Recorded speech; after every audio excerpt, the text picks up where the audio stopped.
people, it's your girl Misha. Welcome to my channel. If you hear any noise, it's my daughter in the background. Let's get into it. So on the 13th of April 2025, God started speaking to me, because that's Sadi, he speaks. He said the promise still stands. Tell my people the promise still stands. God's promise to David, okay? And I put appointed, because he was appointed. What's appointed? Of a time or place decided beforehand, equipped to be given a task or job you chose them for. Okay? So appointed means called. He called you to do it. Okay? For a time and a place. To take on a task and a job. Okay? He chose you for it. Subdued. Because David subdued his enemies. That means to overcome, quicken, bring under control, by force, conquer, defeat, overflow. Okay? So you will conquer your enemies. God will subdue your enemies.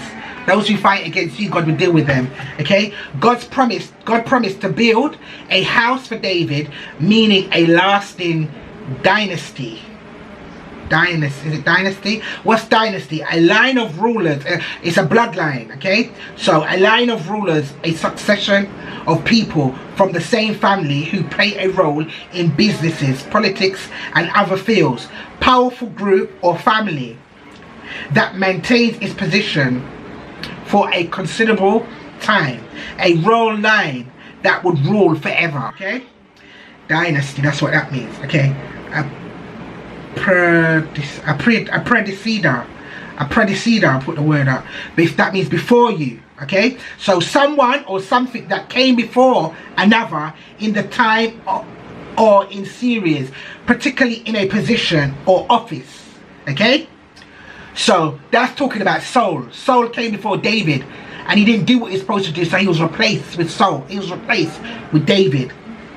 Because Saul was king before David and he didn't do it what he was supposed to do, so God replaced him.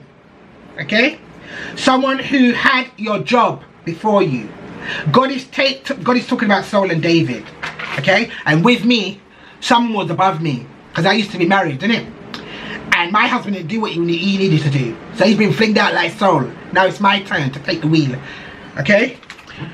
The same with you. Some of the people in your family or your ex-husband, your ex-partner, they weren't doing what God told them to do. And now God's departed from them. And you're going to take their place. Okay? Your enemies have been defeated. Victory is won. God will place you in a safe place and protect you and look after you. No more oppression from the wicked people like before. Okay, so David's victories. David defeated the Philistines.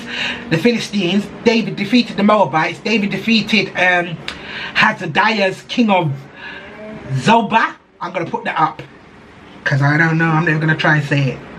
Okay, David captured charioteers and soldiers.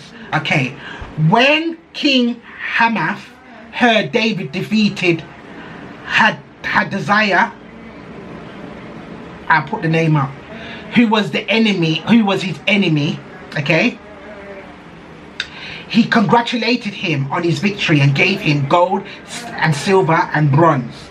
David took what belonged to him, large amount of gold and silver. Okay, so the wealth of the wicked is going to be taken. The wealth of the wicked is going to be taken and given to the righteous. God said, you have been down too long. God said, you have been down too long. He's trying to help you. He's answered your prayers. Stop focusing on your hurt and who hurt you and what your enemies are doing. God saw everything. He's dealing with it.